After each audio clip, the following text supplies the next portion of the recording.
अफगानिस्तान में तालिबान ने बिल आखिर अबूरी हुकूमत का ऐलान कर दिया। प्राइम मिनिस्टर मुल्ला मोहम्मद हसन अखवंद हैं और मुल्ला बरादर जो हैं वो नायब वज़ीर आज़म हैं। और इस वक्त सिचुएशन ये है कि अफ़गानिस्तान में प्रोटेस्ट भी हो रहे हैं, जो बड़ी मुश्किल बात है तालिबान की रजीम में, मगर तालिबान दुनिया को ये भी इम्प्रेशन देना चाहते हैं कि हम किसी न किसी हद तक प्रोटेस्ट को कबूल करेंगे। लेकिन जो सबसे अहम वाक़या हुआ पिछले हफ्ते वो पाकिस्तान के ISI के चीफ जनरल फैज़ हमीद का दौरा काबुल था। और उस दौरा काबुल के दौरान जब वो एक होटल में देखे गए तो वहाँ पर BBC के चैनल न्यूज़ 4 के साथ बातचीत उनको करनी पड़ी और वो बड़ी ही फ़नी बातचीत थी। वो कभी इधर देख रहे थे, कभी उधर देख रहे थे। पाकिस्तान के वज़ीर दाखिला शेख रशीद ने कहा कि भारत के पेट में दर्द है, कोट अन कोट उनके लफ्ज़ हैं। उन्होंने कहा कि भारत के पेट में दर्द है कि वो ISI के चीफ का दौरा काबुल हजम नहीं कर सके। उनका ये भी कहना था दुनिया के और लीडर भी जा रहे हैं, इवन CIA के सरबराह भी तालिबान से कुछ हफ्ते पहले मिले थे। इस सारी कम्प्लेक्स सिचुएशन पे बातचीत होगी मेजर गौरव आर्या जी के साथ। उनका चाणक्य फोरम जो है वो बहुत ही दुनिया भर में जाना जाता है। आप उसकी वेबसाइट पे भी जाइए, ऐप भी डाउनलोड कीजिए। मैं वेलकम करता हूँ दिल्ली से हमारे साथ जुड़े हुए हैं major Gaurav Arya ji. Thank you very much sir, welcome. Sir, ये बताइए कि पाकिस्तान के इंटीरियर मिनिस्टर शेख रशीद ने कहा कि भारत के पेट में दर्द है, ये उनके शब्द हैं, कोट अन कोट। उन्होंने कहा जी भारत के मीडिया में ये बात बहुत उछाली जा रही है, जबकि पूरी दुनिया के लीडर्स भी तालिबान से मिल रहे हैं। इवन CIA के हेड ने भी तालिबान से मुलाकात की। आप पाकिस्तान के इंटीरियर मिनिस्टर की इस स्टेटमेंट को और उस सिचुएशन को कैसे देखते हैं? पहली बात तो बहुत बहुत धन्यवाद ताहिर साहब, आपने बुलाया मुझे। ताहिर साहब, ये शेख रशीद जो कह रहे हैं ना कि भारत के पेट में दर्द है, एक तो गैर संजीदा किस्म का आदमी है। मुझे लगता है कि अगर पाकिस्तान की सेवा करना चाहे, पाकिस्तान की खिदमत करना चाहे शेख रशीद, तो थोड़ा कम बोलें सर। ये बोलते हैं पाकिस्तान फंस जाता है, फिर इन्हीं को प्रॉब्लम होती है। 2-3 बातें मैं कहना चाहूँगा इसमें। पहली चीज़ तो ये है कि जी तालिबान ने हमसे मदद मांगी है, हमसे पैसे मांगे हैं, हमसे इन्वेस्टमेंट मांगी है। पाकिस्तान से इसलिए नहीं मांगी क्योंकि पाकिस्तान के पास है नहीं, तो भारत के पेट में दर्द क्यों होगा, पहली चीज़। दूसरी चीज़ ये है ना सर कि भारतीय मीडिया जो बोले, भारतीय मीडिया, मैं बता रहा हूँ पाकिस्तानियों को, ये पंजशीर के मामले पे भी जब हम आएंगे मैं दोबारा यही पॉइंट रिपीट करूंगा, आपकी इजाजत हो तो। पाकिस्तानियों को ये लगता है कि जो भारतीय मीडिया डिस्कस करता है वो भारत के सरकार की पॉलिसी है, क्योंकि पाकिस्तान में ऐसे ही होता है सर।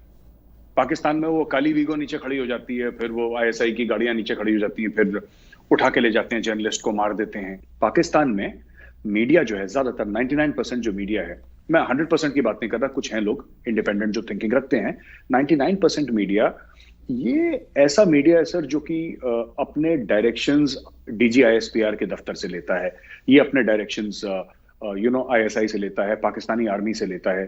पैमरा के थ्रू उनकी बाहें मरोड़ दी जाती हैं और इनके मुंह से चीखें निकल जाती हैं। ये फौज के खिलाफ, ये इमरान खान को रोज गाली दे दें सर, ये रोज दिन रात गाली दें। ये आर्मी, पाकिस्तानी आर्मी के खिलाफ कोई कुछ कह नहीं सकता। मतलब this is something that is understood sir, ये अंडरस्टूड है। तो उनको ऐसा लगता है कि भारतीय मीडिया, क्योंकि जैसा इंसान खुद होता है दूसरे को भी वैसे ही समझता है सर, तो इनको ऐसा लगता है कि जो भारत का मीडिया है वो भी जैसे ये लोग पाकिस्तान का मीडिया जैसे पाकिस्तानी फौज के तलवे चाटता है, उसको लगता है कि भारतीय मीडिया भारत सरकार के तलवे चाटता है। यहाँ पे ऐसा नहीं है। मीडिया अपनी एक राय रखता है और मुख्तलिफ चैनल्स अपनी राय रखते हैं सर यहाँ पे, और अपनी राय बड़ी बेबाकी से सामने पेश करते हैं, सब लोगों को बताते हैं। तो ये पाकिस्तान को कंफ्यूजन है। पाकिस्तान को लगता है कि भारत का मीडिया जो बोल रहा है वो भारत की पॉलिसी है। नहीं, अगर आपको भारत की पॉलिसी देखनी है तो हमारे एक्सटर्नल अफेयर्स की वेबसाइट पे जाइए, या जो हमारे एक्सटर्नल अफेयर्स मिनिस्टर का या उनके किसी स्पोक्स पर्सन का जो बयान है, that is our official policy. Media का जो मन चाहे बोले सर, ये हमारी मीडिया देखिए, our media is very very focused. ठीक है, पहले किसान आंदोलन कवर कर रहे थे ये लोग, ठीक है, उसके पहले वो सुशांत सिंह राजपूत का केस हुआ था, अभी तालिबान हो गया। इनको लगता है भारत के पेट में दर्द है। भारत को क्या फर्क पड़ रहा है सर? कल कोई और खबर आ जाएगी, अफगानिस्तान का कोई डिस्कशन भी नहीं करेगा।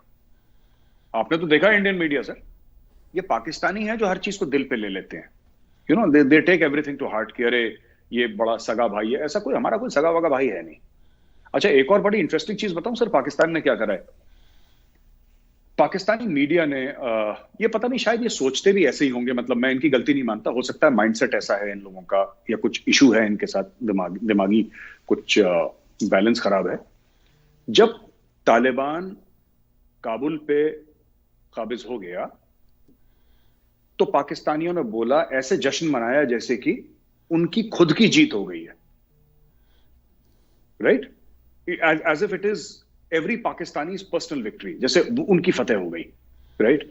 अब पंजशीर के अंदर अगर तालिबान घुस गए तो वो ऐसे बोल रहे हैं जैसे कि भारत की हार हो गई। इसमें भारत कहां से आ गया? भारत कहां से आ गया? हमारा कोई सगा नहीं है सर, हमारा कोई भी सगा नहीं है। भारत को जहां से फायदा होगा, भारत के लिए जहां से फायदा होगा, राइट। हम ऐसा भी नहीं करते कि हमारा जो चीफ ऑफ रॉय वहां पे जाके नमाजें पढ़े इनके साथ। We don't do all that nonsense. ये सब ये नॉनसेंस मैं उस तरीके से नहीं कह रहा किसी के मजहबी मामले में, पर ये जबरदस्ती करा है इसलिए मैं नॉनसेंस कह रहा हूं उसको। जनरल फैज को क्या जरूरत है वहां पे, और अपनी फोटो साइड से खिंचवा के, अगर आईएसआई का चीफ चाहे कि कोई फोटो ना खींचे, कोई फोटो नहीं खींच सकता। ये फोटो खींची गई थी, इसलिए मैं नॉनसेंस कह रहा हूं। वो जो नमाज वाली फोटो है ना, बड़ी फेमस, ये खींची गई थी और एंड टाइम पे उसको रिलीज करा गया था फॉर मैक्सिमम बेनिफिट, इसलिए मैं इसको नॉनसेंस कह रहा हूं। तो कहने की बात ये है सर कि मतलब ये you see it is this thing कि तालिबान की जीत तो पाकिस्तान की जीत हो गई, और नॉर्दर्न अलायंस अगर बाय द वे हार गया तो भारत का क्या लेना देना उसमें। अगर कल हमें ऐसा लगता है कि तालिबान से हम 100 रुपए डालेंगे और हमें 200 रुपए मिलेंगे, हम तालिबान को पैसे दे देंगे।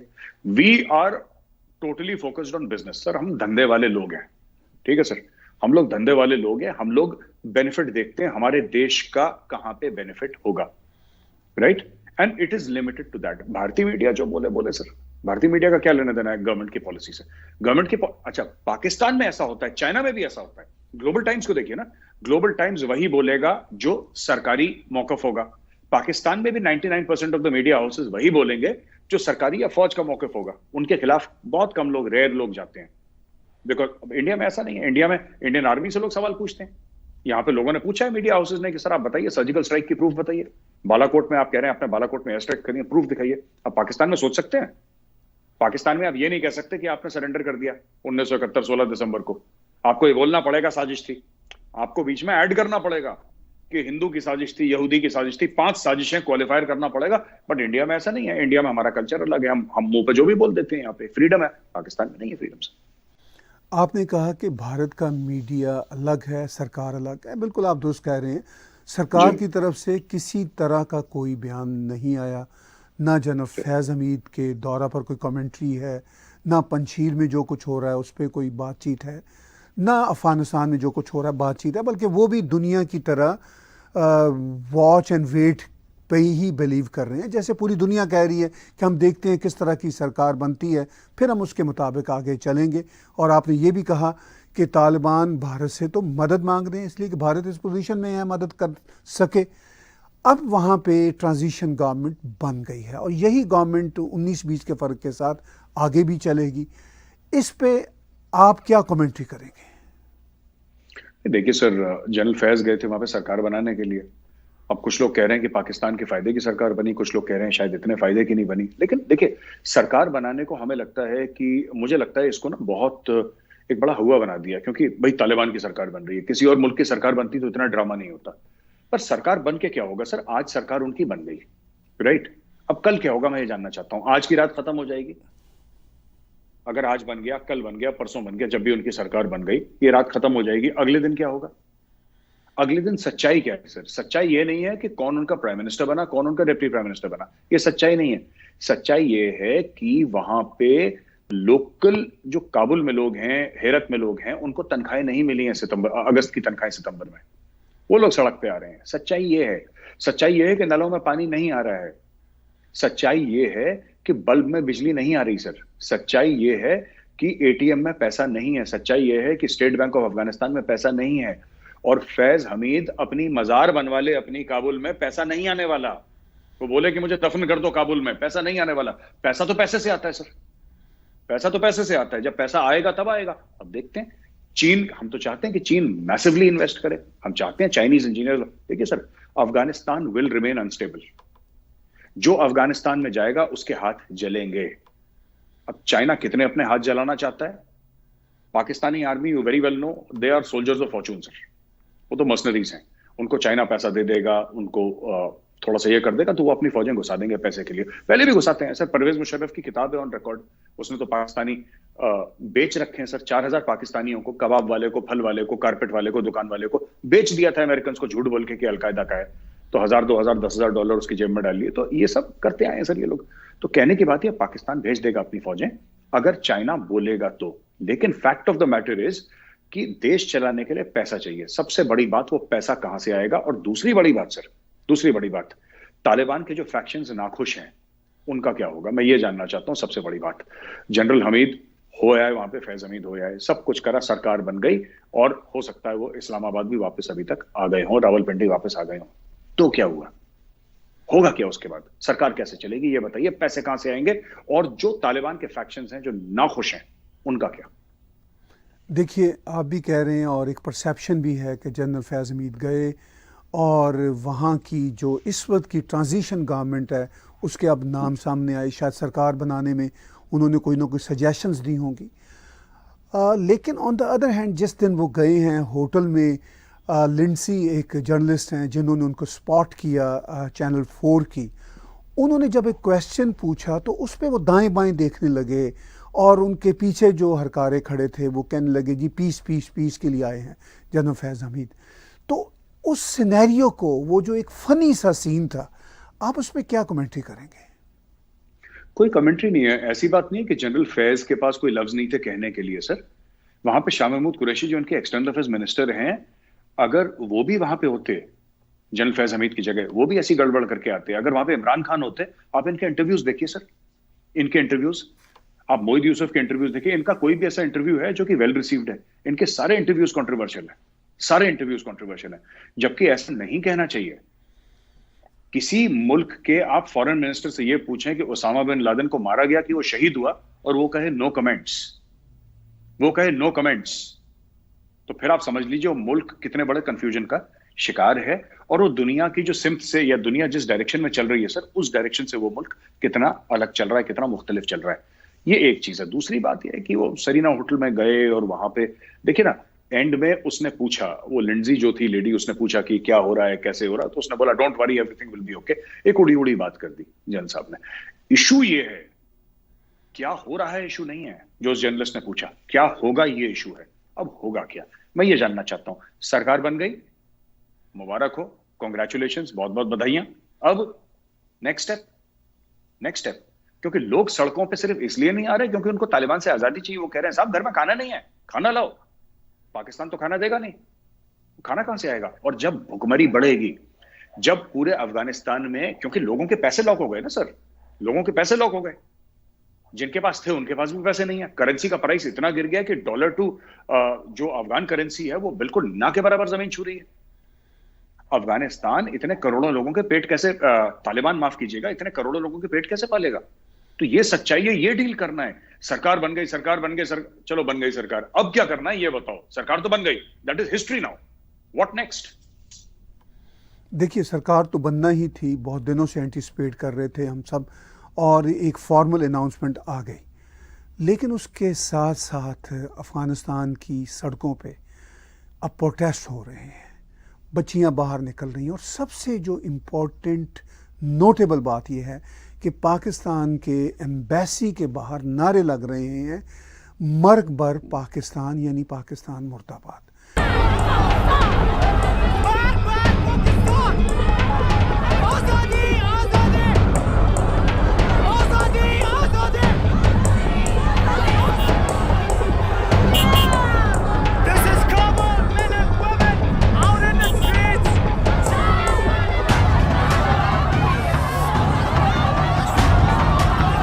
अफ़गान जो है, एक आम अफ़गान जो है मेजर साहब, वो इतना नाला है पाकिस्तान से, चाहे वो राइटली हो या रॉन्गली हो। मैं आपको यहाँ कनाडा की मिसाल देता हूँ। पिछले दिनों यहाँ पर अफ़गान कम्युनिटी का एक प्रोटेस्ट था। एज ए जर्नलिस्ट मैं उसको कवर करने गया, तो मैंने चाहा कि मैं साउंड बाइट लूँ। एक ऑर्गेनाइज़र मुझे नज़र आया, मैंने उससे बाइट ली। उसने कहा मैं जो एक्चुअल ऑर्गेनाइज़र है उससे भी आपका परिचय कराता हूँ। वो जब एक्चुअल ऑर्गेनाइज़र आया तो उसने मुझसे क्वेश्चन पूछा कि वेयर आर यू फ्राम। मैंने कहा मैं मिसिसागा से हूँ, यानी जहाँ मैं रहता हूँ, यहाँ कनाडा के शहर में जहाँ हमारा स्टूडियो है। उसने कहा no no no, you look like Pakistani. मैंने कहा yes I am of Pakistani background. तो उस ऑर्गेनाइजर ने मुझे कहा कि I would not speak to you. मैंने उससे कहा कि आई डोंट ब्लेम यू, मैं तुम्हें ये नहीं बताऊंगा कि मैं कितना हमदर्द हूँ अफ़गानों के लिए, लेकिन मैं आई अंडरस्टैंड योर जो भी है, जो भी आपके इमोशंस हैं। पाकिस्तान और पाकिस्तानियों के बारे में आम अफ़गान दुनिया में कहीं रहता हो, मेरे साहब मैंने सच बोला है, उस अपनी इंटरेक्शन के बारे में यही सोचता है। अब काबुल की सड़कों पे वो ये नारे लगा रहे हैं, तो आप इस सिचुएशन को कैसे देखते हैं? सर मेरी भी कई अफगानों से बात हुई है, और एक तो गुस्से में, क्योंकि जाहिर सी बात है जब बहुत कुछ खो देता है, उन्होंने अपना मुल्क खो दिया सर। तो अब आप समझ लीजिए, आई होप टेम्पररीली खोया है, वापस उनको मिल जाए। लेकिन मैंने 3-4 अफगानों से बात करी, दिल्ली में भी हैं सर। ये कहते हैं कि पाकिस्तानियों के लिए एक वर्ड बोलते हैं सर हिंदी में, उसका तर्जुमा है सर गिद्ध। I don't know if you understand गिद्ध। yes. गिद्ध वल्चर को कहते हैं सर। जी बिल्कुल, वो उर्दू में भी है ये शब्द, ऐसा ही है। जी जी जी। तो कि जैसे जो ऊपर मंडराता रहता है, वो खुद जानवर को नहीं मारता, वो मंडराता रहता है कि जानवर कब प्यास से मर जाए या उसका खून इतना बहे कि वो मर जाए, फिर मैं उसका नोच के उसका गोश्त खाऊं। तो लोग कहते हैं पाकिस्तान गिद्ध है। वो पाकिस्तान जो है वो मौका देखता रहता है, कब कमजोर पे मैं अटैक करूं, कब अपना। तो और ये अपना नैरेटिव पाकिस्तान बिल्डअप करता रहता है बहुत, जिसको कहते हैं कि अफगानों के दिल में इतना ज्यादा है। और ये पाकिस्तानी जो है ना, इनको ये बात समझनी चाहिए, ये समझते नहीं। ये इंडियन मीडिया में क्या आते हैं कि वो लोग जो हवाई जहाज में गिर गए थे ऊपर से नीचे, एक पाकिस्तानी पैनलिस्ट ने टेलीविजन पे बोला, I was very surprised and shocked, कि वो जो गिर गए थे सब इंडिया के एजेंट थे। ये सब इंडिया के एजेंट हैं, रॉ ने सबको पैसा खिलाया है, इंडिया की इंटेलिजेंस एजेंसी ने इनको रॉ ने पैसा खिलाया है, तभी तो ये भाग रहे हैं क्योंकि इनके मन में चोर है। ये ऐसी बातें बोलते हैं ना, तब अफगानों को और इनके साथ। तो अफगान आर नॉट बेसिकली जो बिके हुए अफगान हैं, राइट। वो जो अफगान है, हो सकता है वो पाकिस्तान के साथ हो, लेकिन जो अफगान स्ट्रीट है, और पाकिस्तानियों को ये बात तस्लीम करनी पड़ेगी, ये बात समझने। और कुछ पाकिस्तानी एंकर्स इसके बारे में हिम्मत करके बात कर भी रहे हैं, उनको तस्लीम करना पड़ेगा, उनको मानना पड़ेगा ताहिर साहब कि there is a lot of hatred. मैं साफ सीधे, बड़ी नफरत है जो अफगान पाकिस्तानियों के लिए अपने दिल में रखते हैं। बहुत शदीद किस्म की नफरत है सर, एक्सट्रीम लेवल की नफरत है, मतलब कि it can explode into violence any time, उस लेवल की नफरत है इनको। ये पाकिस्तानियों को समझ में नहीं आता कि इन्होंने कुछ पाया नहीं है अफगानिस्तान में सर, क्योंकि अफगानिस्तान में पाने के लिए कुछ भी नहीं है sir. It's a desert, bank खाली, सब कुछ खाली, सड़कें खाली, लोगों की जेबें खाली, पेट खाली। क्या अफगानिस्तान में पाएगा क्या? ए सेंस ऑफ कंट्रोल कि एक मुल्क के ऊपर आईएसआई का, कर लो कंट्रोल, तुम्हें जो करना है कर लो, मैं तो ये कहता हूं। और चाइना को भी लाओ, लेट चाइना ऑल्सो कम, फिर ये बाकी ग्रुप्स एक्टिव होंगे सर। और इनको जो ये लगता है ना कि किसी तरीके से करके ये या तो इनको कश्मीर ले जाएंगे या फिर वहां पे अटैक करवाएंगे, या कुछ पाकिस्तानी, वो लेडी भी कह रही थी, मैं नाम भूल गया उनका, वो पीटीआई की जो थी, वो लेडी थी, वो जी सलीम इरशाद जी, सो वो हाँ जी, तो जी तो शी वाज सेइंग दैट हमें इंशाल्लाह कश्मीर फतेह करके देंगे। सब जो इनके दिमाग में ये वही कुबलाई खान और इन सब के, वो गौरी गजनवी के घोड़े दौड़ते रहते हैं ना 24 घंटे चरस पी के। तो सर यही इनके इश्यूज हैं। इनको समझना चाहिए कि इससे कुछ हासिल नहीं है। तरक्की करो, अपनी जो इकोनॉमिक प्रोस्पेरिटी है उसको लाओ। सर बैंक में जिस आदमी के पैसे पड़े रहते हैं, उस आदमी को थोड़ी सी गर्मी रहती है सर। जिसका बैंक अकाउंट खाली है वो आदमी डेस्परेट हो जाता है। अब अफगानिस्तान डेस्परेशन की कगार पे खड़ा हुआ है। और किसी भी दिन सर, आज तो वो औरतें हैं जो फ्लैग लेके, बच्चे फ्लैग लेके ऐसे खड़े हैं, वो बच्चा सर 3 साल के बाद, 4 साल के बाद वो बच्चा बड़ा हो जाएगा, वही बच्चा AK-47 उठाएगा सर। और अगर पाकिस्तान को ये लगता है कि अफगानिस्तान में अमन होने वाला है, तो अमन कभी नहीं होने वाला सर, वो अमन नहीं होगा। अफगानिस्तान विल गेट फर्दर डीस्टेबलाइज्ड और इसका खामियाजा भुगतना पड़ेगा पाकिस्तान। आप देख रहे हैं ना, अटैक्स हो रहे हैं। इनके दिमाग में ये है, पाकिस्तानियों के दिमाग में पता नहीं क्यों ऐसा फॉल्टी थिंकिंग है इन लोगों की, या they are hardwired to think in the wrong manner, कि तहरीक तालिबान पाकिस्तान और अफगान तालिबान अलग हैं। वो अलग नहीं है सर। तालिबान ने उनको रोकना तो छोड़ दीजिए, तालिबान ने कंडेम तक नहीं करा। अगर कल ये झूठे मुंह कंडेम भी कर देते हैं, पाकिस्तान इसी में बड़े शामियाने बजाएगा। लेकिन fact of the matter is, Tehrik Taliban Pakistan will keep on attacking, Islamic State will keep on attacking sir. इन लोगों ने, इनका काम ही यही है, ये ऑर्गेनाइजेशन बनी इसीलिए थी, they will keep on attacking sir. ये और अभी पाकिस्तानी मीडिया को धमकी मिली है, तहरीक तालिबान पाकिस्तान की, मैंने पाकिस्तानी मीडिया में देखा कि पाकिस्तानी मीडिया को उन्होंने प्रॉपर एक चिट्ठी लिख के दी है प्रॉपर, कि तुम लोग पाकिस्तानी आर्मी को तो बोलते हो पाक फौज और हमें बोलते हो दहशतगर्द। हम दहशतगर्द नहीं हैं, ठीक लफ्ज इस्तेमाल करो वरना इनके नताइज खराब होंगे। इस तरीके की कोई मुझे पूरी समझ में नहीं आई चिट्ठी, लेकिन they have sent a warning letter to Pakistani media also. Panjshir में जो कुछ हुआ वो आपके सामने है जी। बहुत सारी उम्मीदें थी पंजशीर में, मगर हम समझ सकते हैं कि आफ्टर ऑल एक छोटी सी वो वैली है और उसको सराउंडेड कर लिया गया तालिबान ने। और फिर अल्टीमेटली ये भी कहा जा रहा है भारत के मीडिया में ख़ास तौर पर कि पाकिस्तानी जो तैयारे गए वो वहाँ पे उन्होंने बमबारी की। इस पर दुनिया का कोई कंट्री नहीं बोला जो भी पंजशीरियों के साथ हुआ, लेकिन अगर कोई बोला है तो ईरान बोला है। क्या वजह है इसकी? सर ईरान, मैं आपको बताता हूं, ईरान को भी पता है। देखिए बात यह है ना कि जो माइंडसेट है ईरान अभी सिर्फ वो नहीं हो रहा सर, रिपब्लिकन गार्ड जो ईरान की है, एलीट फोर्सेस हैं, they have been put on standby sir. ये खबर आई है, उड़ती उड़ती खबर आई है सर, इसकी 1-2 दिन हो सकता है मीडिया में भी आ जाए। Iran has put the Republican guard on stand by and Iran, देखिए शिया सुन्नी वाला मामला है, बहुत स्ट्रांग एंगल है इसमें, क्योंकि ये लोग तो बिल्कुल जो है ये देवबंदी मानसिकता के हैं, ये तालिबान जो है ये देवबंदी हैं, और ये तो शियाओं को काफिर मानते हैं सर। और दूसरे इस्लामिक स्टेट वाले हैं वो सलाफी माइंडसेट के हैं, वो भी मानते हैं काफिर इनको। तो ये जितने भी लोग हैं सर यहाँ पे, देयर इज दिस थिंग। तो ईरान एक तो ये फियर करता है। दूसरी चीज है कि बलूचिस्तान जो है वो ईरान में भी है, पाकिस्तान में भी, और वहां पे पाकिस्तानी जो बलूचिस्तान है सर उसमें Pashtun are the majority population. तो ईरान के काफी चीजें। तीसरी बात, एक और चीज है बड़ी इंपॉर्टेंट की अहमद मसूद की पढ़ाई ईरान में हुई है सर उसकी, तो he is got very very strong roots in Iran. वो मेरे हिसाब से जहां तक मेरी जानकारी है वो फारसी जबान भी बोलते हैं और उनके दोस्त भी हैं ईरान में बहुत। तो ये कई सारे फैक्टर्स हैं सर जिसकी वजह से ईरान बोल रहा है। और ईरान एक ऐसा पावर है सर जो कि अमेरिका के सामने नहीं झुका। तो अगर किसी को ऐसा लगता है कि कुछ ऐसा हो जाएगा तो ये फिर ईरान फिर टेढ़ा ही है इस मामले में थोड़ा सा। और सर अभी कुछ नहीं हुआ, ये मैं बता रहा हूं आपको, पाकिस्तानी बहुत जल्दी खुशियां मना लेते हैं सर। प्री मैच्योर सेलिब्रेशन का इनका एक बीमारी है बहुत इनको ये नहीं पता है कि ये मैच अभी शुरू हुआ है। 50 ओवर का मैच है, पहला ओवर अभी चल रहा है, 3-4 गेंदें हुई हैं, अभी पहला ओवर भी खत्म नहीं हुआ, अभी तो बहुत लंबा मैच खिंचेगा। अभी इसमें सर रशिया का एंगल आएगा, आप देखिएगा, अभी इसमें चाइना का एंगल आएगा।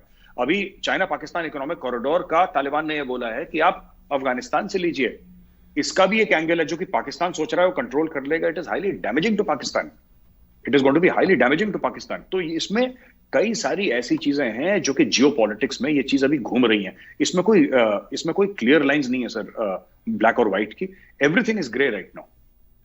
पंजशीर में अहमद शाह मसूद के करीबी साथी मारे गए इस कॉन्फ्लिक्ट में, लेकिन लगता है कि अब शायद कोई ना कोई agreement for the time being हो जाए और अहमद शाह मसूद अपनी रेजिस्टेंस को जारी रखे हुए हैं, मगर वो जो फौजी रेजिस्टेंस है वो अब ख़त्म कर दिया फॉर द टाइम बीइंग। तो आगे आपको पंजशीर की सूरत हाल कैसे डेवलप होती नज़र आती है? सर मुझे तो ऐसा लगता है कि ये लोग जाएंगे, अगर यहाँ पे कुछ चीज़ें बनती हैं तो ठीक है। और बात यह ना सर कि अभी गेम ओवर नहीं है, वही तो मैं कह रहा हूँ। मेरा बार बार यही कहना है सर, आपसे यही अर्ज करना चाहता हूं कि अभी गेम शुरू हुआ है, शुरू भी नहीं हुआ ठीक से। अभी तो हम ये भी नहीं कह सकते कि गेम अभी ठीक से शुरू हुआ है, अभी तो ये बहुत आगे जाना है। अब देखिए तालिबान, ये यूफोरिया था, तालिबान आ गया, तालिबान आ गया, तालिबान आ गया, पंजशीर पंजशीर पंजशीर, सरकार बनाएगा सरकार बनाएगा सर। अब हो गया, अब कल क्या करेंगे? अब ये यूफोरिया खत्म हो जाएगा सर। ये यूफोरिया 15-20 दिन 1 महीने में कम हो जाएगा, खत्म तो नहीं होगा लेकिन कम हो जाएगा, ठीक है। फिर दुनिया एक बड़ी प्रैग्मेटिक आई से देखेगी, global media, global social media इसको बड़ी प्रैक्टिकल और प्रैग्मेटिक आई से देखेगा कि ये लोग कर क्या रहे हैं, राइट। अब अगर पाकिस्तान ये कहता है कि हम चलाना सिखाएंगे तुम्हें कि सरकार कैसे चलाते हैं, अगर पाकिस्तान का ये मानना है, it is going to backfire on Pakistan sir, ठीक है। अगर वहां पे तुर्की को बोलते हैं कि आप हमारा एयरपोर्ट चलाओ जैसे बोल रहे हैं, अब इसमें कतर एक प्लेयर है जिसके पास पैसा है सर, राइट। बट मैं आपको बताता हूं, कतर के पास अगर पैसा है तो कतर का तोड़ भी सऊदी अरब है सर। अभी तो बहुत लोग इन्वॉल्व नहीं हुए जो होंगे अभी सर, बहुत Haramain Sharif is in Saudi Arabia sir. अभी तो आप देखिए ना, तालिबान वाले they cannot go against Saudi Arabia, they cannot. It is intrinsic. Saudi Arabia is intrinsic to every practicing Muslim's faith. You cannot go against Saudi. ये कितने भी शामियाने बजाएं लाहौर में पाकिस्तानी, ये होने कुछ नहीं वाला sir. Fact of the matter is, picture अभी पूरी की पूरी बाकी है. आपने कहा पिक्चर अभी पूरी की पूरी बाकी है, वो वाकई दुरुस्त है. चूँकि चलिए तालिबान की हुकूमत बनने का इंतज़ार था, हालांकि मेरे नज़दीक तालिबान की हुकूमत प्रैक्टिकली तभी बन गई थी जब काबुल तालिबान के हाथ चला गया था. अब ये है कि फॉर्मली गवर्नमेंट भी बन गई, दुनिया भी कह रही है कि वेट एंड वॉच वाली बात दुनिया कर रही है, और भारत भी अगर हम देखें तो बहुत ही नपे तुले अंदाज में डिप्लोमेटिकली फॉरेन अफेयर्स में डील कर रहा है. तालिबान भी मदद मांग रहे हैं. अब भारत आपको कैसे आगे बढ़ता नज़र आएगा? जैसे दुनिया आगे बढ़ेगी वैसे ही भारत आगे बढ़ेगा क्या? सर मैं आपको बताता हूँ, मुझे लगता है भारत क्या करेगा ना, जो मेरे नजदीक, हो सकता है मैं गलत भी बोल रहा हूँ, बट मैं जो समझता हूँ sir, when it comes to foreign policy sir, we are not emotional people sir. हमारी फॉरेन पॉलिसी 75 साल में कभी, ये पाकिस्तान का नहीं कि जैसे तालिबान आ गया तो बेगानी शादी अब्दुल्ला दीवाना, इमरान खान कह रहा है कि आजादी मिल गई और ये सब, ये कभी इंडिया से आपको कभी स्टेटमेंट नहीं आएंगे ऐसे. इंडिया कभी स्टेटमेंट देता ही नहीं. आपने देखा इमरान खान ने 50 ऐसे ट्वीट करे प्राइम मिनिस्टर नरेंद्र मोदी जी को गाली देते हुए, नरेंद्र मोदी जी ने एक बार भी रिस्पॉन्ड नहीं करा.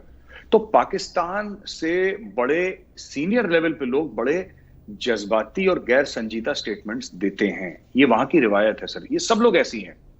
ठीक है, जैसे कि 1965 वॉर में इन्हीं की आर्मी ने बोल दिया था कि एक मुस्लिम सोल्जर जो पाकिस्तान का है वो इंडिया के 10 हिंदू सोल्जर्स के बराबर है, क्रश इंडिया. ये सब पता नहीं सर क्यों ऐसी, आई डोंट नो सर. मैं तो कभी मैं गया नहीं कभी इस्लामाबाद, लाहौर वगैरह, तो आई डोंट नो कि ये थिंकिंग कैसी है, ये माइंडसेट कैसा है, जो कि इलॉजिकल माइंडसेट है. तो वी आर वेरी, जिसको कहते हैं सर कि हम लोग बड़े ठंडे दिमाग के, आराम से, we will wait and watch. India की क्या पॉलिसी रहेगी sir? India will wait and watch. India ये देखेगा कि तालिबान से अगर एंगेज, रिकॉग्नाइज करने का तो सर मुझे सवाल लगता नहीं कोई, पहली चीज. पर हाँ, इंडिया अगर एंगेज करेगा तालिबान से तो किस लेवल पे एंगेज करेगा? India is very careful about its image sir. Bharat को अपनी इमेज की बहुत फिक्र है ग्लोबली. भारत फूक फूक के कदम रखता है. ऐसा नहीं कि कांग्रेचुलेशंस बहुत बढ़िया हुआ, तालिबान हमारे भाई हैं, जैसे इमरान खान. हम सोच नहीं सकते कि भारत में प्राइम मिनिस्टर तो बहुत बड़ी चीज होती है, तो नरेंद्र मोदी जी बहुत बड़े हैं. हमारे यहां सर कोई जॉइंट सेक्रेटरी, अंडर सेक्रेटरी भी ऐसा बयान देते हैं. It is unthinkable in India sir, unthinkable. मतलब हमारे इदारे इतने स्ट्रांग हैं कि इट इज अनथिंकेबल कि कोई ऐसा हवाबाजी का स्टेटमेंट देते जैसे शेख रशीद पेट में दर्द हो रहा है. दिस काइंड ऑफ लैंग्वेज ना, ये जिसको कहते हैं कि सड़क की जो जबान होती है सर, ये सड़क की जबान होती है, ये हमारे यहाँ सर टॉप लेवल पे यूज नहीं करते. मुझ जैसा कोई छोटा आदमी इस्तेमाल कर भी ले कभी, लेकिन उस लेवल पे, हायर लेवल पे सर आपको कभी नहीं मिलेगा कि किसी ने कोई ऐसी जबान इस्तेमाल करी. India will wait and watch sir. India will wait and watch. India देखेगा, और इंडिया का जो फायदा होगा, फायदा सिर्फ पैसे के मामले में नहीं, सिर्फ इन्फ्लुएंस के मामले में नहीं. India is very टची about it's reputation sir. India Taliban के साथ डील करे और कोई बोले कि आप टेररिस्ट रेजिम के साथ डील कर रहे हो, इंडिया को कभी ये चीज गंवारा नहीं होगी सर. तो इंडिया फूंक फूंक के कदम रखेगा. एंड मुझे लगता है कि इंडिया जब सारे पत्ते खुल जाएंगे तब इंडिया अपने पत्ते खोलेगा. एंड में इंडिया को कोई जल्दी नहीं है सर. देखिए, हमारा तो अफगानिस्तान से कोई बॉर्डर नहीं मिलता, राइट सर? जैसे पाकिस्तान को जल्दी है, ईरान को भी जल्दी है, तजाकिस्तान को भी हो सकता है जल्दी हो, क्योंकि अफगानिस्तान से बॉर्डर. हमारा तो कुछ बॉर्डर नहीं मिलता सर, हमें क्या लेने देना. ठीक है, तो हम आराम से बैठेंगे.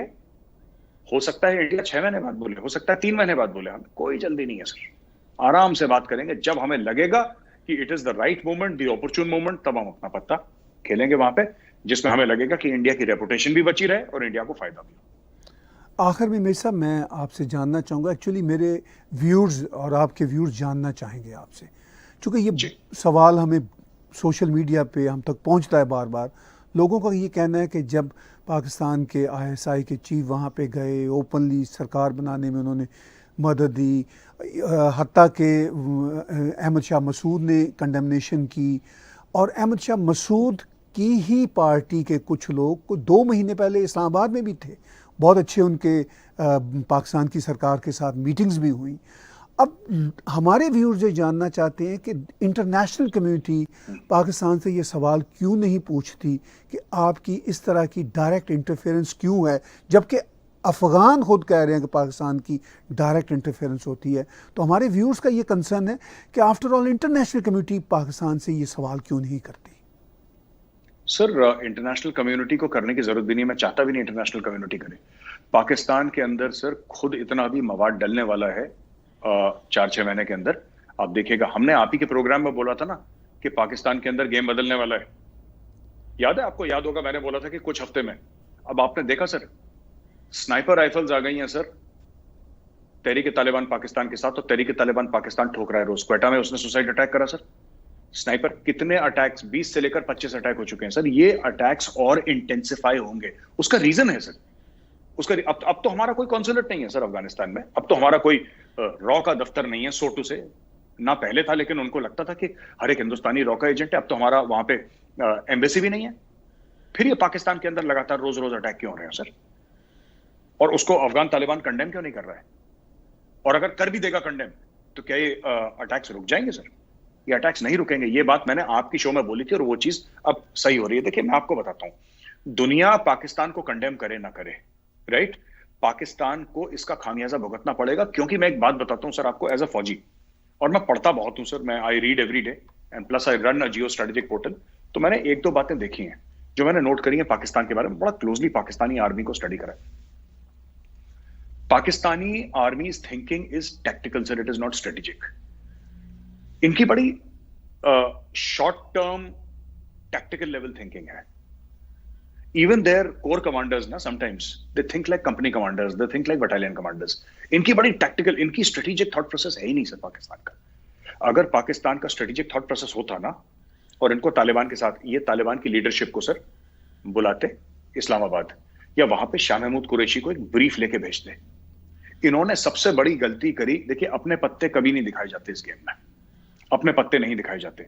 और अगर जनरल हमीद जाते भी, तो जनरल हमीद एक पब्लिक प्लेस में नहीं रहना चाहिए था। फैज हमीद को सीक्रेट जगह में रहना चाहिए था। चुपचाप जाते, वहां पे तालिबान से राब्ता करते, चुपचाप वापस आ जाते। वो तो ऐसे गए जैसे कोई फिल्म स्टार होता है, वेव करते हुए, हाँ हाँ okay, don't worry, everything will be okay. अरे यू अंडरस्टैंड? तो इनकी जो पाकिस्तानी आर्मी की थिंकिंग है sir, it is a highly tactical thinking, it is not a strategic thinking. Strategic thinking Indian army की है। मैं बता रहा हूं इंडियन आर्मी क्या करती है। अभी चुप बैठी है। आपने इंडियन आर्मी से एक बयान सुना सर? ये इंडिया के पेट में दर्द हो रहा है और इंडिया का सर में दर्द हो रहा है, ये इस तरीके के आप देखते हैं। आपने कभी इंडिया की तरफ से किसी भी ओहदेदार का, आप प्राइम मिनिस्टर को छोड़िए सर, आपने किसी सेक्रेटरी लेवल का भी बंदे का बयान देखा? आपने कभी इंडियन आर्मी का जो ऑफिशियल एडीजीपीआई का हैंडल है, ट्विटर हैंडल, आपने उससे से कोई बयान सुना? एक बयान? नथिंग। चुप। हमें जो करना होगा हम कर लेंगे सर। हम ये टीवी स्टूडियोज में बैठ के मीडिया अपना जो भी हमारा करे काम, वो उसका काम है। जो हमारे सरकारी इदारे हैं सर, जब वो जाते हैं तब वो, यह देखिए, फैज हमीद की शक्ल हर पाकिस्तानी बच्चा जानता है, सब जानते हैं फैज हमीद कौन है। आप ये देखिए कितना बड़ा ये कॉमेडी है सर ताहिर साहब, आप देखिए कितनी बड़ी कॉमेडी है कि खुफिया एजेंसी का बंदा बिल्कुल भी खुफिया नहीं है। यहां पे देखिए, खुफिया एजेंसी का बंदे को तो खुफिया होना चाहिए, आईएसआई तो खुफिया है, वो पब्लिक मीडिया में आ रहा है। आपने कभी इंडिया में देखा कि कोई इंडिया का सर्विंग मिलिट्री इंटेलिजेंस का चीफ या आईबी का चीफ या रॉ का चीफ खुले मीडिया में प्रेस कॉन्फ्रेंस दे रहा हूं? तो ये मैं कह रहा हूं, they have a very small tactical level thinking, it is not strategic, और इसका खामियाजा पाकिस्तान को भुगतना पड़ेगा सर। और बिल्कुल आखिर में मैं आपसे इस पे भी राय लेना चाहूँगा कि ये भी एक इम्प्रेशन है कि तालिबान के आ जाने से और स्टेबल हुकूमत बना लेने से वहाँ पे कुछ लॉ एंड ऑर्डर बेहतर हो जाएगा। चूँकि अफ़गानिस्तान में ये भी एक इम्प्रेशन बहुत सालों से चला आ रहा है कि लॉ एंड ऑर्डर काबुल के कुछ ख़ास इलाकों तक तो होता था, इवन काबुल के उन ख़ास इलाकों से बाहर निकल कर माफिया और लॉ एंड ऑर्डर की बुरी हालत थी। चूँकि उनका ये ख्याल है कि लॉ एंड ऑर्डर बनाने में तालिबान कामयाब होंगे। आपको ये सूरत कैसे दिखती है? सर, पाकिस्तान के अंदर कौन सा लॉ एंड ऑर्डर अच्छा है सर जो अफगानिस्तान के अंदर होगा? पाकिस्तान कह रहा है ना वो हुकूमत बना रहे हैं, हम उनकी मदद करेंगे। पाकिस्तान के अंदर कौन सा लॉ एंड ऑर्डर अच्छा है? तो मैं ये कहना चाहता हूं सर कि अफगानिस्तान के अंदर लॉ एंड ऑर्डर, देखिए तालिबान को एक्सपीरियंस नहीं है लॉ एंड ऑर्डर का। लॉ एंड ऑर्डर क्या होता है सर? प्रोटेस्टर्स हैं, उन्होंने कल 3 प्रोटेस्टर्स को गोली मार दी सर। ये तो इनका लॉ एंड ऑर्डर है। उनको तमीज नहीं है वो कैसे खाना खाना है, कैसे खड़ा होना है, कैसे बैठना है, कैसे लोगों, उनको नहीं है। वो जंगली जानवर किस्म के लोग हैं सर तालिबान वाले। ठीक है, ठीक है, हम उनको एंगेज करेंगे अगर हमारे मुल्क के फायदे में होगा, लेकिन ये बात नहीं कि हम उनकी इज्जत करेंगे। इज्जत करना और एंगेज करना तो अलग अलग चीजें हैं। तो वो देखिए तालिबान वैसे हैं नहीं बिल्कुल भी। They are totally different kind of people. उनको लॉ एंड ऑर्डर, उनको ये समझ में आता है कि या तो शरिया के खिलाफ है, या शरिया के साथ, जो शरिया के खिलाफ है। अब देखिए मैं एक, अगर आपकी इजाजत हो तो छोटी सी बात बोल दूं। पाकिस्तान में, और मुझे कहना नहीं चाहिए, पाकिस्तान में फीमेल एंकर्स, पाकिस्तानी टेलीविजन में, मैं नाम नहीं लूंगा उन एंकर्स का, फीमेल एंकर्स तालिबान को सपोर्ट कर रही हैं।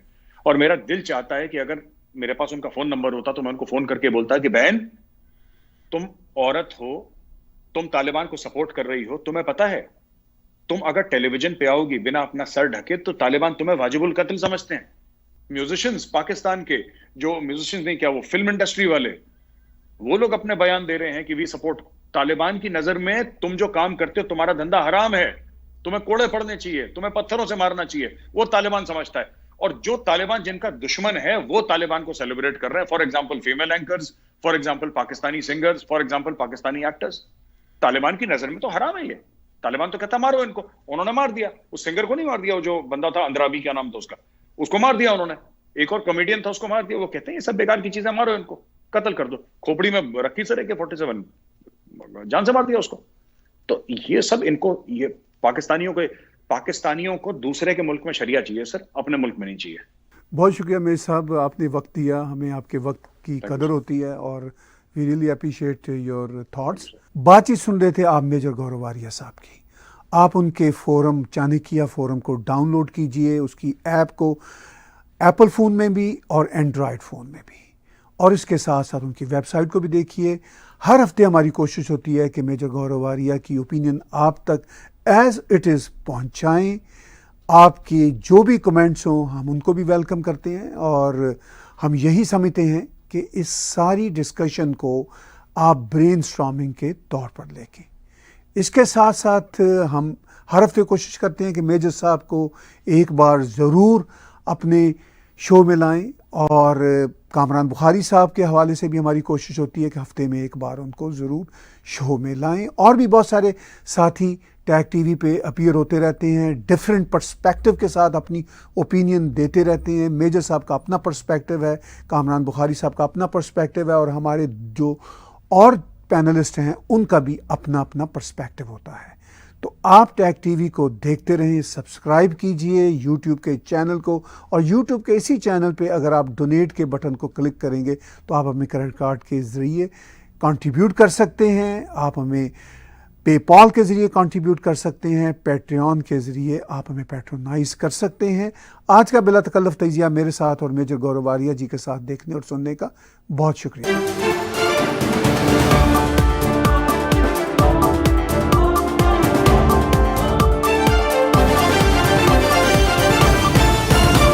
Subscribe Tag TV YouTube channel and press the notification button.